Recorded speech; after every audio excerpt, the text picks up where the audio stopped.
en los últimos años el estudio de la genética forense. En particular, la identificación de personas y de lazos consanguíneos es algo que en él provoca eso ya también una inquietud.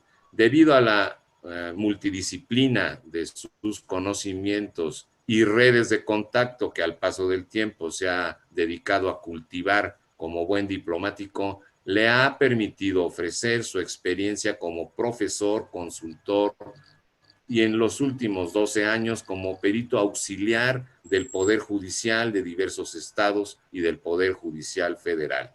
Paralelamente es coordinador de Peritos Incus. Es una agencia, usted sabe, y un buró de servicios periciales reconocidos como líderes en México, con algunos dictámenes también periciales ya rendidos para personas físicas y empresas nacionales e internacionales.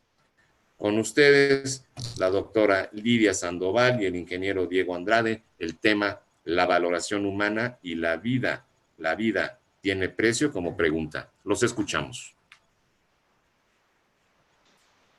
Bien, buenas tardes a todos. Es un placer estar con ustedes esta tarde.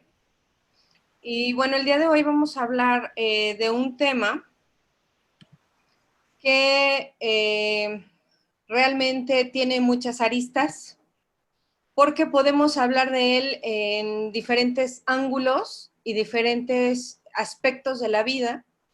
Sin embargo, bueno, no nos va a alcanzar esta ponencia para tratarlos todos. Hay gente que dedica su vida entera analizando cuál es el sentido y el valor de la vida. Y bueno, vamos a tratar de hablar de lo más relevante para ustedes a nivel pericial. Como ya mencionó el maestro Leopoldo, nosotros vamos a hablar sobre la valoración humana. Para saber si, bueno, de alguna forma la vida puede tener un precio. Bien, vamos a iniciar con la definición médica, o más bien llamándola desde el punto de vista biológico de la vida, ¿sí? De acuerdo a lo que ustedes pueden ver en su pantalla, nos dice que desde la biología es aquello que implica capacidades de organización, crecimiento, metabolismo, responder a estímulos externos, reproducirse y morir. Es decir, que de acuerdo a la biología, todo organismo vivo debe de cumplir con estas características que son las del ciclo de la vida, que son nacer, crecer, reproducirse y morir. Ahora, es interesante que desde el punto de vista médico-legal se hace mayor énfasis al estudio, es cierto, de la muerte, por ejemplo, en tanatología. Sin embargo, el maestro Eduardo Vargas Alvarado comenta que en la literatura existe algo que se llama trípode de la vida de Bichat o triada de la vida de Bichat, que es el conjunto de sistemas que nos mantienen vivos como seres humanos, porque realmente, bueno, lo que nos interesa en esta plática es la vida humana. Y bueno, ¿en qué consiste este trípode de la vida de Bichat? Pues en el funcionamiento de los sistemas nervioso, circulatorio y respiratorio. Partiendo de esta premisa, lo que podemos nosotros deducir es que mientras estos tres sistemas funcionen a nivel orgánico y bioquímico, nosotros vamos a ser seres humanos con vida. Cuando alguno de estos tres sistemas se disfunciona, es cuando la persona empieza a caer o empieza a llegar al camino que conduce a la muerte. Bueno, hablando de la vida humana, sí quiero decirles que los seres humanos somos seres altamente especializados a nivel bioquímico y a nivel fisiológico. Nosotros, hablando, por ejemplo, del sistema nervioso, que es lo que nos va a hacer una diferencia con otro tipo de especies, es que nuestra corteza cerebral está altamente especializada, está muy desarrollada. Por ende, nosotros podemos tener funciones como la capacidad de cálculo, como el hecho de que las palabras que estoy diciendo en este momento, ustedes las están procesando a nivel cerebral y le dan un significado. Toda esta capacidad de raciocinio, de cálculo, de análisis, de juicio, es algo que solamente tenemos los seres humanos. Es decir, que a nivel biológico, es verdad que en la escala de evolución somos o debemos ser el punto más alto de esta pirámide, ¿no? Por ejemplo, en el sistema límbico, que es un sistema que se encuentra a nivel cerebral, nosotros tenemos la capacidad de procesar emociones y de procesar lo que llamamos sentimientos. Todo esto nos hace seres biopsicosociales. ¿Esto qué significa? Que tenemos una esfera biológica, que tenemos la esfera psicológica, que es lo que nos hace ser a cada quien es y no otro ser igual, y la esfera social. Entonces, he aquí la importancia de hablar, bueno, de cuánto podría costar una vida humana. Bien, haciendo un recuerdo de lo que ocurrió en el terremoto en la Ciudad de México en el 19 de septiembre de 2017, por favor, les pido que recuerden todo el caos y todo el desastre que se generó. Es cierto que hubo muchas pérdidas en cuanto a recursos, hubo muchas pérdidas materiales, cayeron muchos edificios. Sin embargo, aquí lo más rescatable de todo esto que se realizó fue que se perdieron muchas vidas humanas. Está documentado que fueron alrededor de 370 muertos en la Ciudad de México por la tragedia que ocurrió. Y aquí fue impactante la pérdida de vidas humanas que se realizó. Sin embargo, bueno, aquí fueron muchos esfuerzos los que se hicieron para rescatar a las personas que estuvieron atrapadas, labores de rescate. Recordemos que incluso hubieron elementos caninos que ayudaron a rescatar a estas personas, porque aquí cualquier esfuerzo valía la pena.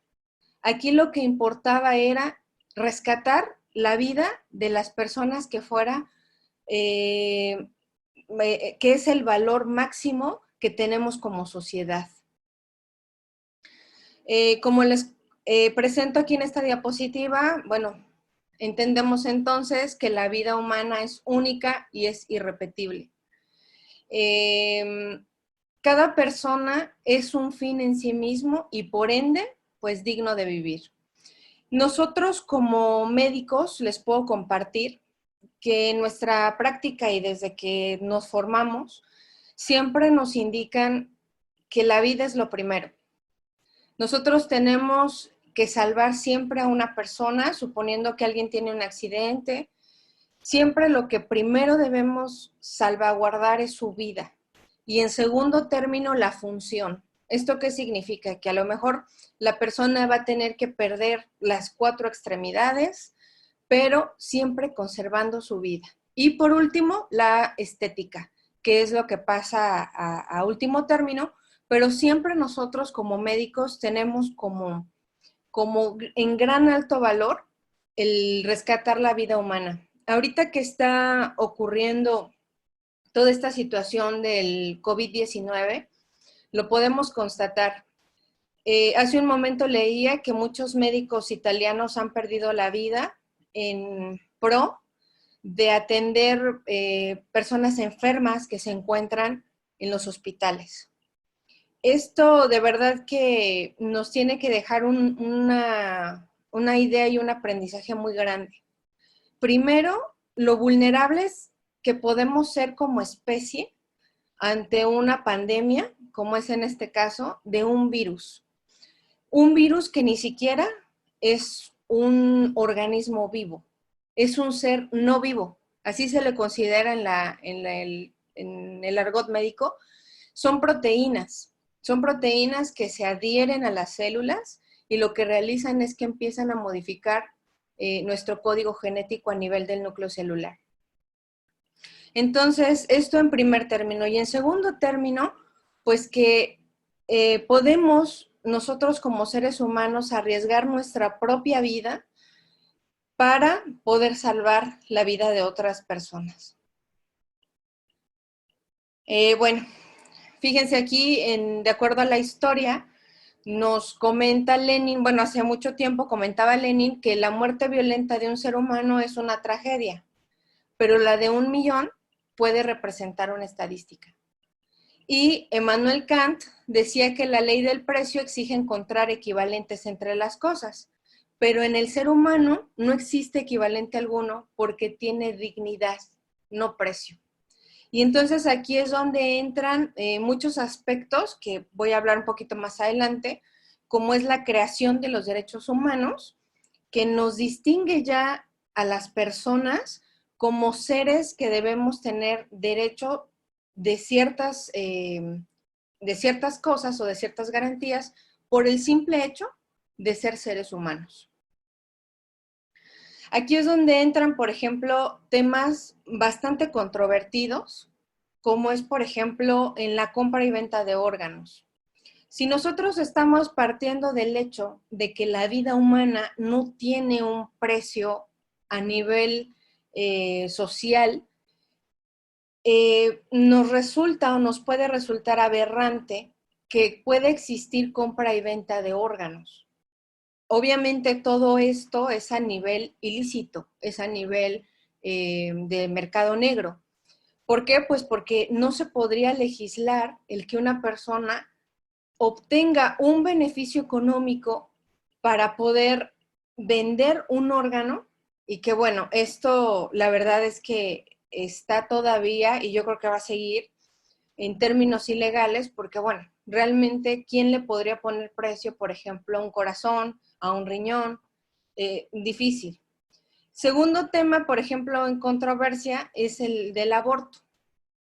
Sí, aquí es importante que recordemos que de acuerdo a la definición médico-legal del aborto, pues el aborto va a ser la muerte del producto de la concepción en cualquier momento del embarazo, ¿sí? Incluso el Código Penal Federal en el artículo 329 nos comenta que el aborto en términos se llama aborto provocado, es decir, el aborto criminal, que lo maneja alguna literatura, es penado por la ley. Sin embargo, recordemos que actualmente existe una legislación que ha permitido la práctica del aborto en caso de que la madre desee interrumpir el embarazo, ¿sí? En algunos lugares. Ahora, antes, pues el aborto, por ejemplo, provocado, únicamente podría ser por 3 condiciones básicas. Que fuera por violación, que fuera, bueno, que el embarazo fuera producto de una violación, que el producto se verificara que tuviera alguna malformación, que fuera incompatible con la vida, y cuando la vida de la madre estaba en riesgo a causa del embarazo. Entonces, la literatura nos dice que el embrión tiene ADN específicamente humano y pues esto únicamente lo que nos quiere decir es que pertenece a la especie humana. Sin embargo, hay mucha información al respecto de en qué momento empezamos a ser personas o empezamos a ser seres humanos. Pues si tomamos en cuenta esto que les acabo de decir, entonces seríamos seres humanos desde que se da la fecundación porque los gametos, que son el óvulo y el espermatozoide, provienen de la especie humana y tienen código genético humano. Por otro lado, recordemos que todavía hay algunos estados en nuestro país, por ejemplo, Chiapas o Oaxaca, en donde todavía se le llama usos y costumbres, en la cual algunas mujeres son vendidas por cierta, no sé, por ganado o por incluso dinero. Entonces, este tipo de situaciones, insisto, resulta una aberración poder comprar y vender vidas humanas, ¿no? La vida humana tiene un valor incalculable. De este valor emana el derecho humano a defender la vida en un contexto de una condición económica, racial, jurídica óptima que le permita su pleno disfrute y libertad. Y bueno, esta es la parte como romántica o ideal que tenemos en cuanto a la vida humana. Por otro lado, tenemos que saber que la ley también establece ciertos criterios de indemnización como consecuencia de accidentes de tránsito o laborales, ¿sí? Aquí la medicina del trabajo o medicina industrial, como también se le llama, es la encargada de regular todas estas indemnizaciones, de donde partiría la premisa de que la vida humana sí es cuantificable. Entonces, aquí es donde vienen las controversias. La Ley Federal del Trabajo, en el artículo 514, nos da una tabla de evaluación de incapacidades permanentes. Y resulta curioso porque aquí, si ustedes consultan este artículo, lo que van a encontrar es una serie de montos de indemnización que se van a dar de acuerdo a si la persona, por ejemplo, a causa de un accidente, perdió una extremidad, o perdió la vista, o perdió algún miembro o alguna función. Y bueno, no es lo mismo, no tiene el mismo monto de indemnización. Por ejemplo, perder el primer dedo de la mano, a perder el quinto dedo, ¿no? Porque tienen funciones completamente diferentes. Entonces, aquí sí nos habla un poquito, y como más adelante nos va a explicar el ingeniero Andrade, en cuestión tanto penal como civil, sí vamos a tener, y es necesario tener cuantificación en cuanto a perder la vida, por ejemplo, o perder algún órgano o perder alguna función. Bien. Yéndonos un poquito hacia el tema de la legislación en cuanto a la vida humana, la vida, la salud y la libertad son bienes jurídicos protegidos y tutelados, ¿sí? La vida humana es el valor supremo dentro de la escala de los bienes jurídicos. Aquí es muy importante recordar que nosotros en la Constitución no tenemos como tal un artículo que nos hable sobre el valor que tiene la vida humana. Sin embargo, dentro de nuestra Constitución se encuentra el principio pro homine. ¿Qué significa esto? Que aquí el derecho a la vida se va a encontrar sin limitantes y sin restricciones. Tan es así que ni siquiera en nuestro país, mediante un juicio, es posible privar de la vida a otra persona.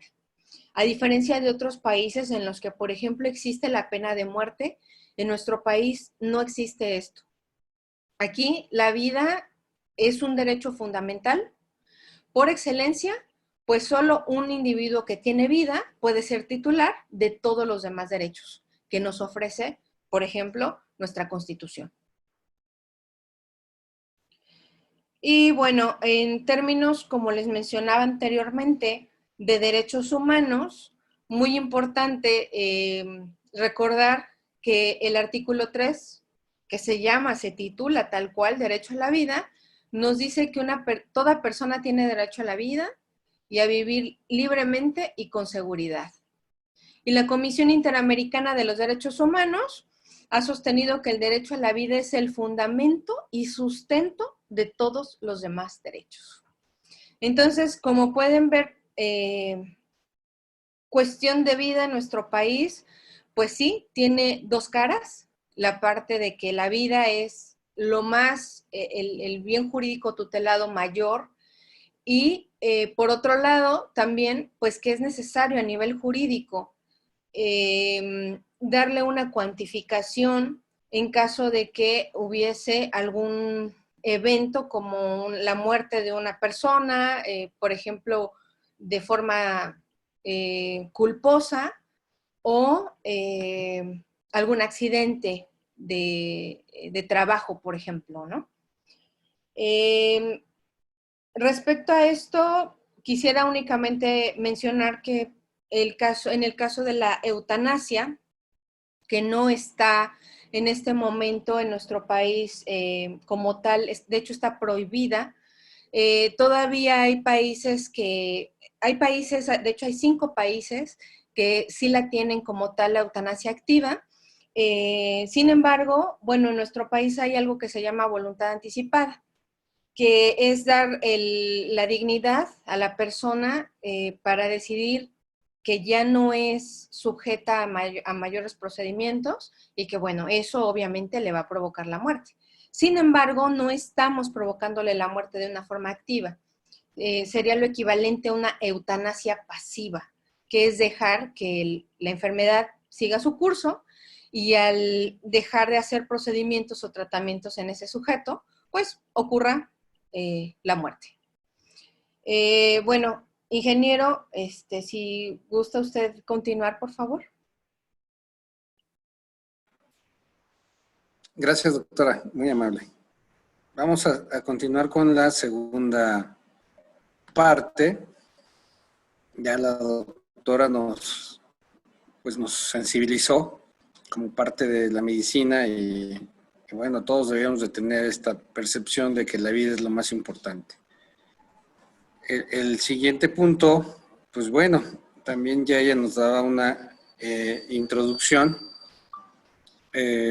respecto a que existe la indemnización y existe algún mecanismo, debemos de tener algún mecanismo donde cómo podamos llegar a establecer por lo menos algún principio, dar ideas para valorar. En este sentido, voy a pasarles mi presentación. Dentro de las actividades que me hicieron favor de decir, pues una muy importante que me ha ayudado como profesionista y como perito, pues evidentemente es la evaluación. Y pues la parte de la evaluación de intangibles es algo fundamental que en nuestro país muy poco se está llevando a cabo. Entonces, permítanme, déjenme hacer la presentación para ya poder iniciarla. Espero que se esté reproduciendo bien. Entonces, pues vamos a iniciar. Pues como ustedes ya saben, soy su servidor, perito del Tribunal Superior de Justicia de la Ciudad de México, de otros estados, Estado de México. Hemos presentado en diversos estados nuestras conclusiones, como nuestros dictámenes periciales, y en este caso, bueno, también estamos en el Consejo de la Judicatura Federal. La importancia, como les decía, pues de la valoración humana y preguntarnos, ¿la vida tiene precio? Es una segunda parte que ya Diego Andrade. iniciaremos. Entonces, pues vamos a continuar, vamos a iniciar con esto. Los temas que vamos a abordar, me voy a ir un poquito más rápido. Si tienen, acuérdense, cualquier duda, con gusto estamos en la sesión de preguntas y respuestas o a través del chat. E incluso les recordaremos que todo lo que es la ponencia, cada una de las ponencias y todo el congreso quedará disponible en nuestra página web. Entonces, los temas que voy a presentarles rápidamente será la introducción a la evaluación mobiliaria, la evaluación inmobiliaria y la evaluación de intangibles. Evidentemente, aquí es donde nos detendremos. Sin embargo, es importante que nosotros podamos tener un panorama general de lo que es la evaluación en México y podríamos decir que en el mundo entero.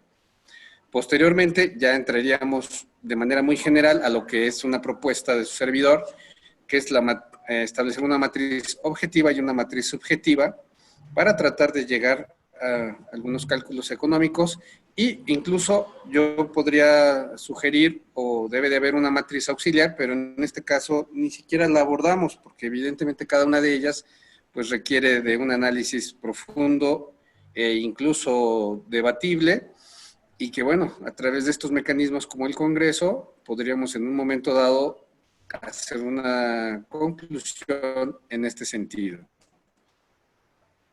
Y bueno, dentro de la parte que estaremos tratando, pues obviamente habrá algunos conceptos valuatorios y de características legales. Evidentemente, pues no somos abogados, hemos trabajado ya muy de cerca con ellos, pero como peritos, ¿verdad? Ya sea oficiales o particulares o de tercer, no sé, de alguna de las partes o terceros en discordia, pues nuestra participación es en el ámbito jurisdiccional principalmente.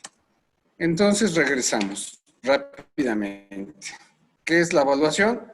Bueno, pues es el procedimiento técnico-metodológico que mediante la investigación física, económica, social o jurídica, incluso de mercado, permite estimar el monto, expresado en términos monetarios y económicos, de las variables cuantitativas y cualitativas que inciden en el valor de cualquier bien.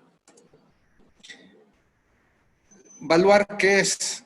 Es el proceso de estimar el costo o el valor a través de procedimientos sistemáticos que incluyan el examen físico, una visita técnica por lo menos, la fijación de precios y, evidentemente, si no es que con frecuencia, siempre el análisis técnico y económicos detallados. Recordaremos que cuando presentamos un dictamen, la función del perito es ilustrar al juez o magistrado de nuestra ciencia que estamos practicando para que él pueda tomar la determinación, pero dependerá de nuestro procedimiento, de nuestro dictamen, si nos hace caso a nosotros, ¿verdad? Como peritos terceros o alguna de las partes, o si incluso él puede de golpe y plumazo, pues determinar algo más. Sin embargo, bueno, esto es la realidad, ¿verdad? De los peritos que nos vemos en los juzgados. Aquí, bueno, pues tendríamos que también que preguntarnos, entonces, ¿quién valora? Ok, pues obviamente lo hace un valuador, pero ¿qué es el valuador? Pues cualquier persona que estima el valor de un bien. Pero entonces entremos a algo más profundo, porque muchos ingenieros, arquitectos y otras profesiones están en el ámbito de ser un valuador profesional. El valuador que realiza avalúos como su ocupación diaria es el profesional y que normalmente es reconocido como tal en algún padrón de peritos, como la mayoría de los que estamos aquí, ya sea en el Consejo de la Judicatura Federal o alguno de los estados, entramos a algún padrón y ya nos decimos que somos peritos. Eso es un decir que habría que hablar un poquito más a detalle más adelante, cuántos años por lo menos debemos de tener de experiencia y de conocimiento, primero para realmente ser peritos y después entrar a un padrón. Pero esta es la realidad, ¿no? Ya también hablaríamos aquí de la experiencia o incluso estar colegiado, ¿no? Como profesionistas nos falta mucho esta parte de ser colegiados y trabajar gremialmente. No es fácil, pero es el camino. Y obviamente pues también demostrar una calificación técnica o académica, no solo los que tenemos cédula profesional, y acuérdense que los peritos también pueden ser algunos por artes y oficios, pero bueno, en este caso sí debemos de establecer debemos de tener una cédula profesional para ser un valuador. E incluso, pero bueno, aquí es entre comillas, por Ministerio de Ley hay peritos. El caso de algunos peritos oficiales que nos están escuchando, que de la noche a la mañana, con un esfuerzo, lograron entrar a una dependencia y ya son peritos. O el caso de los corredores públicos, que al pasar una serie también de requisitos, son corredores, son abogados, pero la ley les dice que ya también se volvieron peritos profesionales. Evidentemente, pues esto es normativo, pero no el mejor panorama. Y aquí podríamos hablar, o subrayo la parte de los jueces.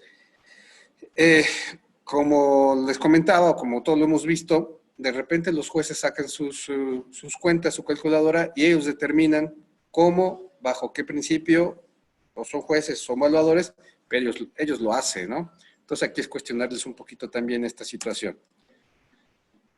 Y la pregunta es, ¿qué se evalúa? Bueno, pues ya para no abordar, pues entendemos que el inmueble es todo aquello que está pegado al piso. Todos son los inmuebles, eso es lo que hace un perito evaluador. Todo lo que no está pegado al piso y se puede mover es un bien mueble, que así lo estipulan los códigos federales, los códigos locales, civiles, pero no necesariamente lo dicen, pero ahí ya hay una tercera parte, ¿no? La evaluación de intangibles. Todo lo que ni es bien mueble o todo lo que no es un bien inmueble, es decir, todo lo que no se puede tocar, podríamos decir que es una evaluación de intangibles. Ejemplos, pues marcas, patentes, conocimiento, el know-how que estamos teniendo nosotros como profesionistas, etcétera. Todo esto es un bien intangible. Evidentemente, bueno, todo esto lo tenemos que poner en un documento. ¿Cómo se llama este dictamen o informe? Pues la mayoría ya los conoce, es un avalúo, ¿no? Pero es importante detenernos aquí un momento, porque el avalúo es el resultado del proceso de estimar el valor de un bien determinado, ¿verdad? Inmueble, mueble o intangible, expresado en unidades monetarias a una fecha determinada y definiendo o definido el objeto de estudio. Esto es muy importante y los que nos dedicamos a esto lo sabemos. Varía el resultado de acuerdo al objeto de estudio. Y en cualquier materia pericial, el objeto es lo primero y lo que debemos de tener en cuenta. Entonces, aquí es parte de este proceso de evaluación humano y desde hace muchos años ya tenemos un dictamen, la mayoría está homologado, que esto ya es una ganancia con respecto a otras materias, ¿verdad? Pero presentamos el avalúo, que es un dictamen técnico pericial, en que se indica el valor de un bien a partir de las consideraciones previamente analizadas e investigadas. Y bueno, un poquito, ¿qué dicta el derecho?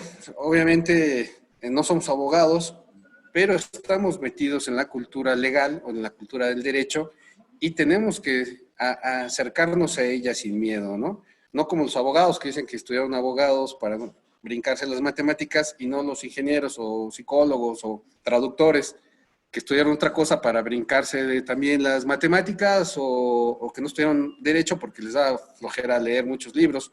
Pues no, estamos en una cultura del derecho y es parte de un gozo de los mismos y una responsabilidad.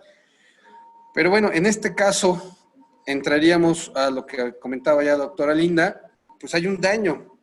¿Qué pasa cuando hay un daño a la persona? ¿Y qué pasa cuando hay un daño moral? Bueno, pues aquí el derecho dice que por virtud de un acto o omisión que hace un daño, detrimento o disminución, a otro, está obligado a repararlo, incluso cuando el daño sea resultado del ejercicio de la autoridad, si se demuestra el mismo. Aquí es interesante no solo entre personas, sino a las personas morales, o hacia empresas, o incluso la autoridad, si nos están afectando, de alguna manera, ellos son responsables también y deben de, en su momento, repararlo o indemnizarlo. También, continuando con la definición del daño, el daño puede ser ocasionado o debe ser reparado, ya que se cause un daño patrimonial, cuando es físico, o un daño moral, que es a través del pago de daños y perjuicios, ¿no? De alguna manera, o de responsabilidad civil, en el caso de los tipos de juicios, ¿no? Y hablaríamos de un daño moral que solo puede ser reparado mediante la indemnización. Aquí estamos un poquito ya acercándonos a la vida. Obviamente, si alguien nos quita de la vida, pues no va a ser no puede nadie reparándola, pero sí indemnizar a nuestros deudos, a nuestros hijos, a nuestros padres que tienen el derecho de una indemnización, si fuese el caso, ¿no? Reflexionemos un momento.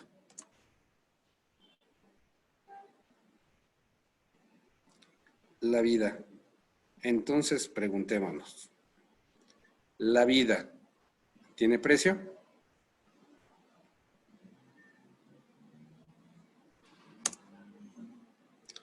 La respuesta es clara, contundente, ya lo dijo nuestra médico, nuestra especialista, pues la respuesta es no. Sin embargo, pues nos enfrentamos entonces, ¿cómo le van a hacer o cómo le están haciendo, cómo le hicieron las autoridades los legisladores para establecer esta ley que ya nos refería en la Ley Federal del Trabajo, esta tabla de indemnizaciones. O más actualmente, pues todas las demandas que están haciendo por daño moral, ¿no? Ya sea por algunos derechos violados o incluso pues, cuando alguien ocasionó la muerte. Evidentemente, pues a veces, como en los accidentes de hechos de tránsito, sin querer, sin pretenderlo, ¿no? La mayoría de las veces. Pero entonces, ¿qué es la indemnización? Pues es el resarcimiento, compensación económica que se exige y otorga a una persona como consecuencia de haber recibido un daño o perjuicio directa o indirectamente. Y este se exige y se otorga porque lamentablemente, pues a veces solamente en juicio, pues es donde podemos exigir que se cumpla, o es en un juicio donde el juez o la autoridad, magistrado, nos va a ordenar se indemnice. Entonces aquí ya es cuando apenas iniciamos el reto como evaluadores, como personas en general, como peritos. Pero la pregunta es, o el reto es establecer una metodología transparente para llegar a una justa indemnización. Es decir, pues ni a un extremo ni al otro, ¿verdad? Y pues como toda labor de cualquier perito, aquí donde vamos a hablar de montos económicos, ¿verdad? Pues la ética es indispensable. La transparencia igualmente, porque recordemos que nosotros ilustramos al juzgador o la autoridad.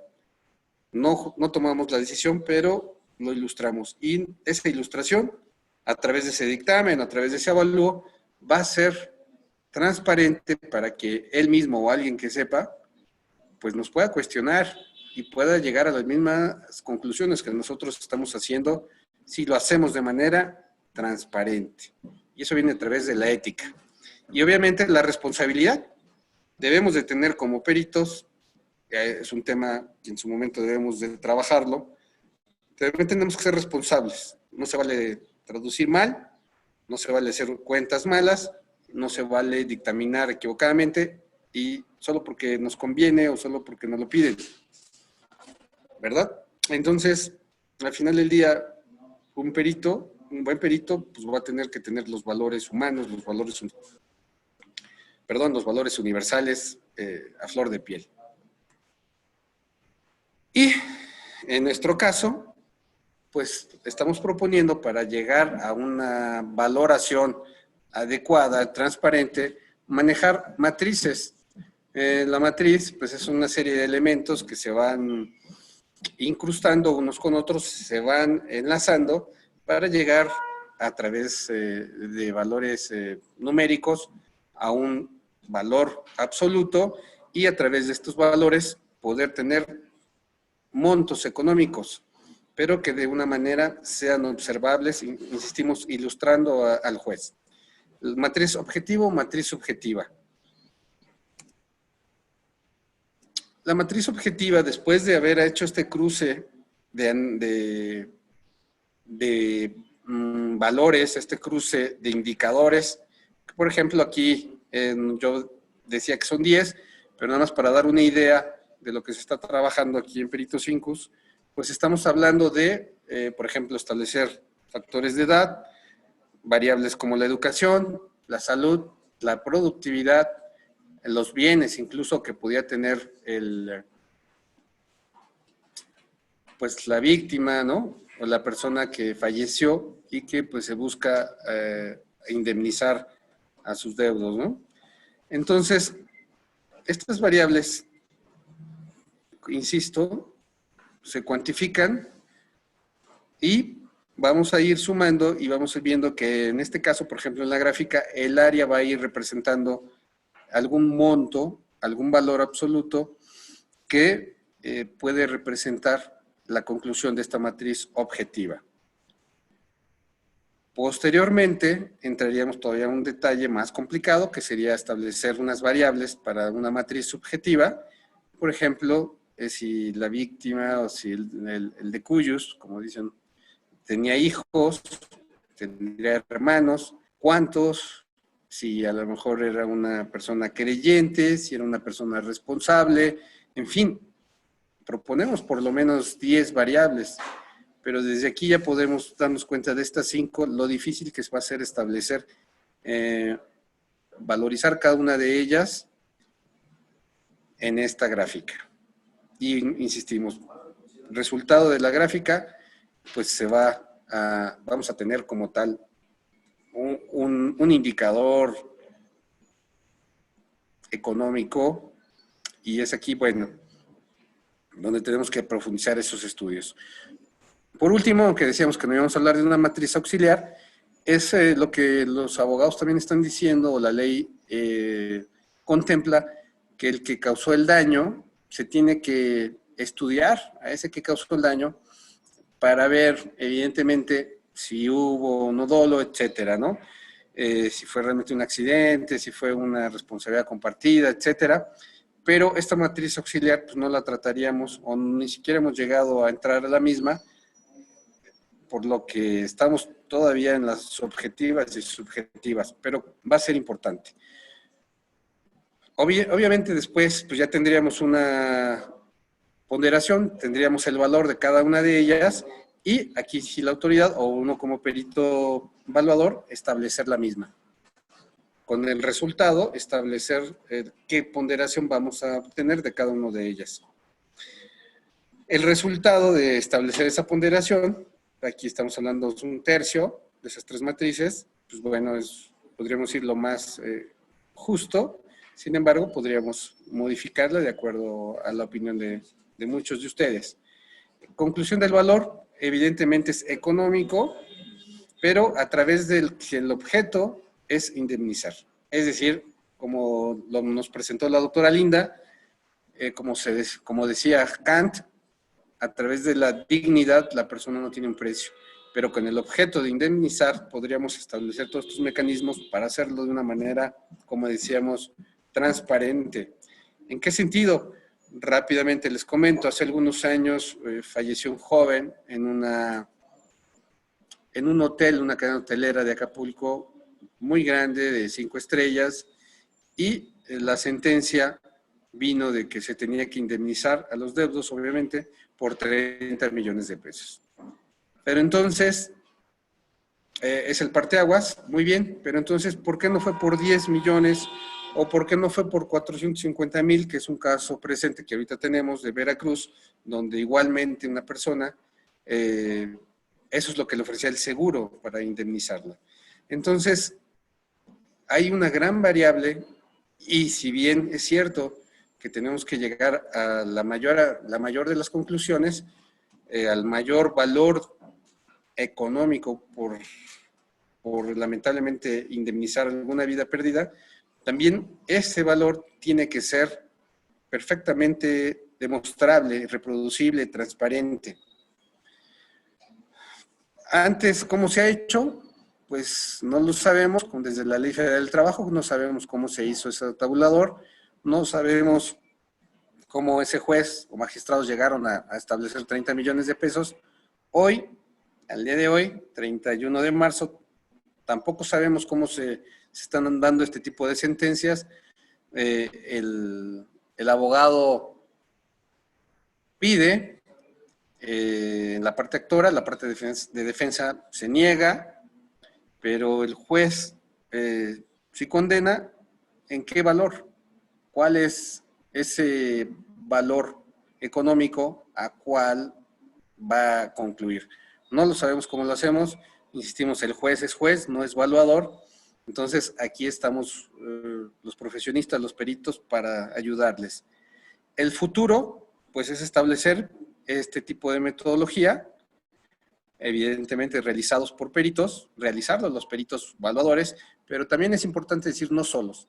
Necesitamos peritos, por ejemplo, de trabajo social o peritos psicólogos para establecer, para llenar estas matrices que estábamos comentando, y de esta manera lograr un trabajo verdaderamente serio y profesional. El punto, bueno, ya lo hablaremos en el término o al inicio de la mesa redonda. El punto a veces es tener las facilidades económicas, las facilidades legales, ¿verdad? La seguridad incluso para hacer nuestro trabajo bien y por ello tener una justa remuneración. Ese es un tema de los que trataremos en la mesa de debate, pero que bueno, si lo logramos a través de estos esfuerzos, podríamos establecer metodologías, podríamos homologar este tipo de dictámenes, y no solo aquí en la evaluación, sino en cada una de las materias, ¿no? En el eje traductor, en el eje psicológico, en los de trabajo social, en fin, todas las materias periciales tenemos un gran reto por delante para establecer y homologar estos dictámenes. Pues como les decía, esto será un tema que trataremos en la tarde, en la mesa redonda. Los esperamos y yo de antemano pues les agradezco su tiempo y su atención a mi presentación. Está mi correo, si tienen alguna duda o respuesta, para alguna duda o comentario, con gusto les respondemos tanto la doctora Linda como su servidor.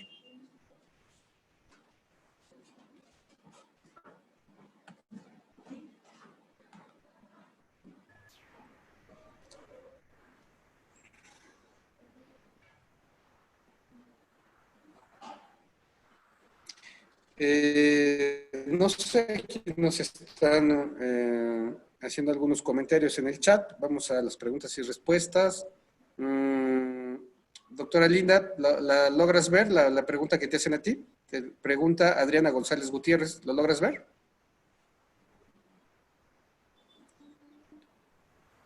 Ok, creo que tienes tu audio apagado, Linda. Sí, ya.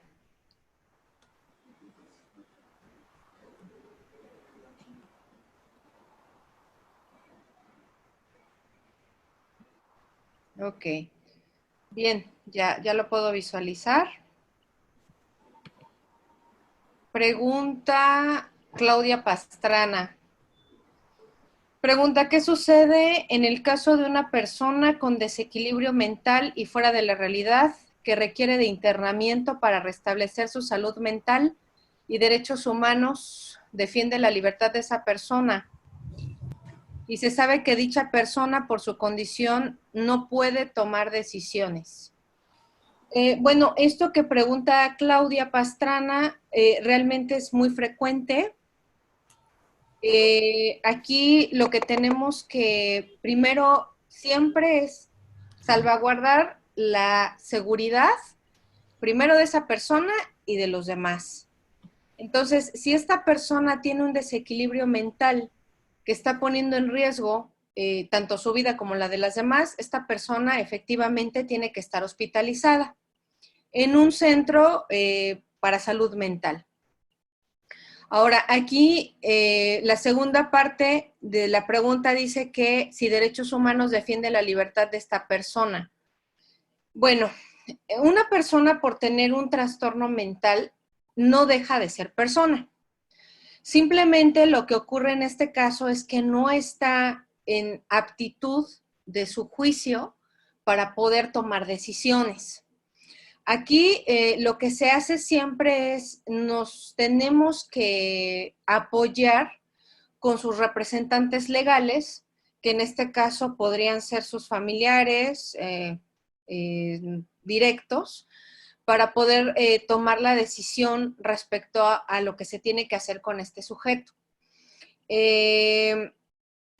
Aquí recordemos que hay un concepto que se le llama en términos jurídicos inimputabilidad, que es que una persona no se encuentra, no es sujeta a las condiciones del derecho por cuestiones generalmente de índole mental.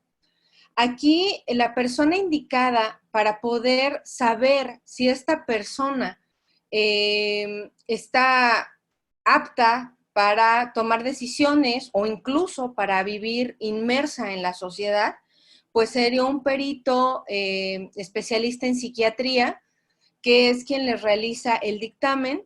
Y bueno, aquí insisto, si la persona por su condición no está en posibilidad de tomar decisiones, pues serían sus representantes legales o sus familiares los que podrían tomar la batuta de sus decisiones. No sé si pude responder la pregunta, pero bueno, esto se hace no solo en cuestiones de que derechos humanos defiendan la libertad, sino en cualquier otra situación médico-legal, que una persona tenga alguna condición por la cual no pueda recibir las sanciones que por derecho correspondan. Digo, ustedes saben que muchos de estos sujetos tendrían que estar en un centro de salud mental en vez de, por ejemplo, en un penal como todos los demás, ¿no?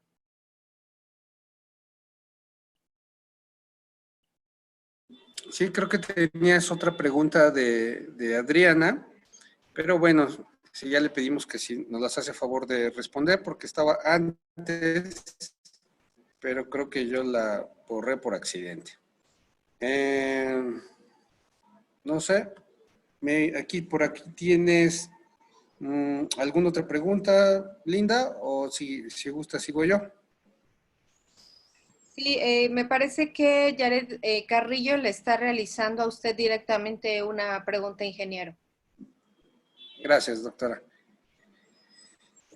Yaret Carrillo nos comenta, pienso que en cuanto a matriz subjetiva, si es creyente o no sería irrelevante, pero en la responsabilidad, ¿qué parámetros se podría utilizar fiable y certero para determinarlo? Bueno, en la presentación yo les comentaba, la matriz subjetiva evidentemente de alguna manera sería la más compleja desde mi perspectiva, porque estamos hablando de valores o de alguna serie precisamente de situaciones subjetivas que es difícil establecer. Por eso la importancia de que en un momento dado, si esto continuara y pudiéramos lograr una metodología, es necesario que el perito evaluador se apoye del psicólogo, por ejemplo, tal vez también del médico, ¿verdad? Para establecer a lo mejor su edad, etcétera, no lo sé. Y de esta manera, dictaminar de manera conjunta este tipo de juicios ya en la práctica también no son, es decir, se exige bastante cantidad económica y por lo tanto, en teoría, podríamos intervenir varios especialistas para determinar y ayudarle al juzgador a encontrar un valor justo económico. Eso sería mi comentario, Yaret, si espero haberte apoyado. También comenta, a ver, estamos teniendo otras más preguntas por aquí.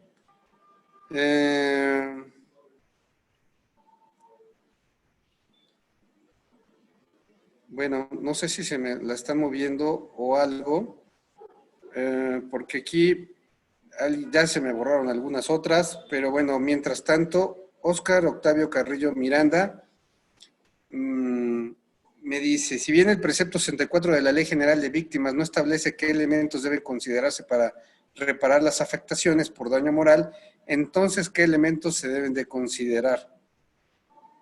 Óscar, pues es parte de la metodología que estamos proponiendo a través de matrices, una matriz objetiva y una matriz subjetiva, e incluso una matriz auxiliar, para que precisamente pudiéramos encontrar todos estos elementos o variables que incidan y pasarlos de algo intangible a los números, que también obviamente no existen, pero que nos permita a través de las matemáticas, a través de las finanzas o la economía, poder establecer un valor y que este valor posteriormente se pueda reproducir a un monto económico. María Teresa García Dobarganes Barlow nos pregunta, felicidades, bueno, más bien nos comenta, gracias. Felicidades a ambos, muy ilustrativa la información. Y dice, licenciado Andrade, ¿qué probabilidades tiene de implementación la matriz auxiliar? ¿Hay otras propuestas sobre la mesa legislativa?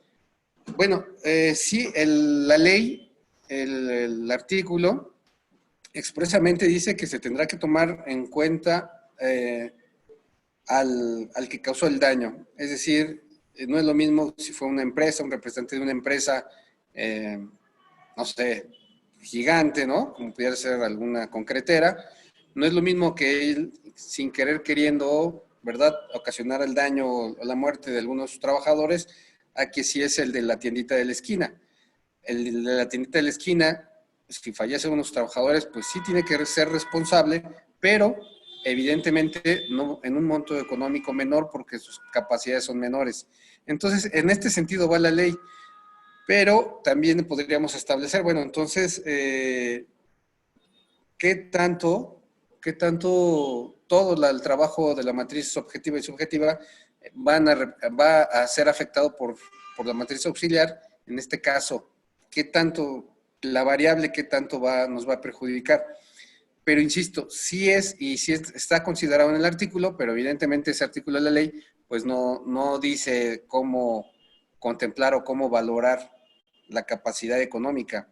Ahí, por ejemplo, también lo podemos hacer como peritos evaluadores, y si no, pues apoyarnos de los peritos contadores. Es un decir. Bueno, Nadia Ibarra, saludos, soy perito en psicología y en muchas ocasiones el daño moral implica un daño psicológico que depende de la percepción subjetiva, daño que tiene la persona y las personas de su entorno. ¿Cómo se toma en cuenta esto para construir las matrices?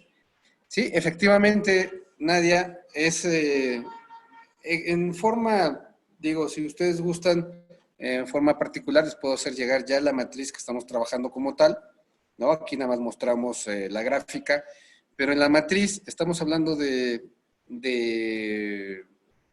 términos, de variables para nosotros que deben de contemplarse, pero que evidentemente tú como psicóloga puedes aportar algunas más. Digo, esto también lo estamos haciendo en el equipo de Incus, pero pues la realidad de las cosas es que los recursos económicos son prioritarios y en momentos que tenemos alguna libertad de tiempo, pues nos dedicamos a tratar de hacer este tipo de análisis y de propuestas. Más sin embargo, lo interesante es que sí, efectivamente, se pueda llegar a la autoridad, en este caso al Congreso, ya sea local o federal, para poder determinar algo trascendente.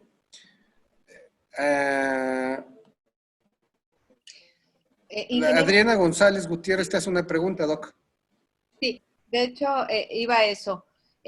Adriana González Gutiérrez pregunta, dice, si bien es cierto que la vida de cada persona es invaluable, en caso de criminales como un asesino serial, si no se permite la condena de ejecución del inculpado, ¿no se caerá en que se le da más valor a la vida del criminal que a la de sus víctimas y posibles víctimas? Bueno, esta pregunta resulta muy interesante porque realmente puedes tener razón, Adriana. Todos podríamos pensar eso.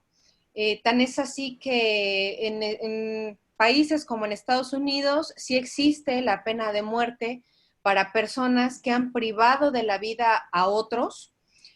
Sin embargo, bueno, hablando específicamente de nuestro país y como mencioné durante la presentación, no existe aún esta ponderación moral de decir si realmente una persona, como pones el ejemplo aquí, un asesino en serie, tendría la dignidad para continuar viviendo. Realmente lo que se hace a nivel, bueno, eso está bien sabido, lo que se hace a nivel criminológico es intentar la reinserción de estos sujetos a nivel de los centros de readaptación social.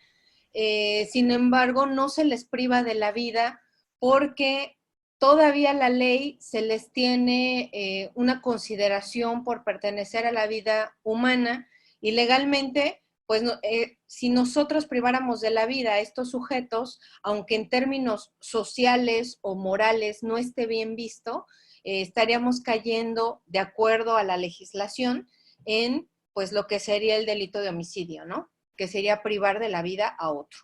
Entonces, desafortunadamente en nuestro país, pues no existe todavía esta situación, porque como ustedes saben, todavía los derechos humanos están muy convencidos de que no importa lo que haga la persona mientras tenga vida humana, pues es digno de gozar de esos derechos, ¿no? Entonces muchos podríamos no estar de acuerdo en algunas situaciones, pero esta es la realidad que tenemos a nivel de nuestro país. Espero haber respondido a la pregunta. Gracias, Benito. Bueno, pues miren, gracias. Hemos tenido bastantes intervenciones, bastantes preguntas. Voy a leer dos. Voy a tratar de responder en conjunto. De Cecilia Isabel Ibarra, de Nadia Ibarra, y, bueno, de Javier Gilberto Sánchez. El punto es este, y por aquí, formalmente las universidades deberían estar trabajando en ciencia práctica, que es lo que nosotros aquí en INCUS consideramos. Nosotros, todos los peritos, estamos haciendo una labor científica, práctica, que en su momento va a ayudar a resolver al juez una determinación pues de importantes consecuencias, ¿no? Tanto para el demandado como para el demandante. Entonces, las universidades deberían de estar en esto, las instituciones de ciencia y tecnología deberían también de estar en esto, yo digo, y si no, evidentemente, como todos sabemos, los individuos tenemos la posibilidad de llevar nuestras propuestas al Congreso a través de nuestros representantes y a colegios de profesionistas. Hay varios colegios también que se dedican a la evaluación. Sería interesante que también ellos o nosotros nos pusiéramos a trabajar en eso. Digo, la realidad es que, decía al principio, la parte gremial estamos muy mal parados como mexicanos, o tal vez mundialmente. Sin embargo, es la parte de la unión, como se dice, hace la fuerza, ¿no? Nosotros como personas pensantes y que tenemos la oportunidad de ser profesionistas y hemos avanzado en esto, pues deberíamos de dar, y es una obligación, de dar más, cuestionar más y de dar más a la sociedad. Aquí, por último, alguien hablaba de alguna responsabilidad del Estado o el municipio. Les comento en materia de hechos de tránsito, y no es lo único, en muchas cuestiones el Estado debe ser responsable, debe de pagar, debe de indemnizar, porque muchas faltas o muchos daños a cuestiones económicas y a cuestiones de la vida es por una falta de que el Estado, el municipio, el gobierno federal se involucre y dé opciones para que no haya accidentes, por ejemplo. Entonces, les agradezco yo. Hay algunas otras, las vamos a ir respondiendo todas por mensajería privada igual, pero de mi parte yo les agradezco, doctora Linda Sandoval. Yo también les agradezco su atención, el interés que nos dieron para este tema, y por supuesto quedo a sus órdenes para cualquier duda. Con mucho gusto podemos contestar mediante el tema.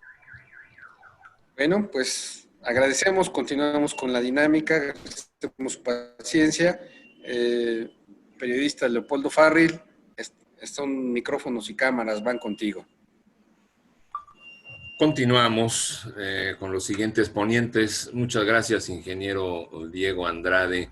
En un minuto, una semblanza, un resumen de los temas tocados hasta este momento.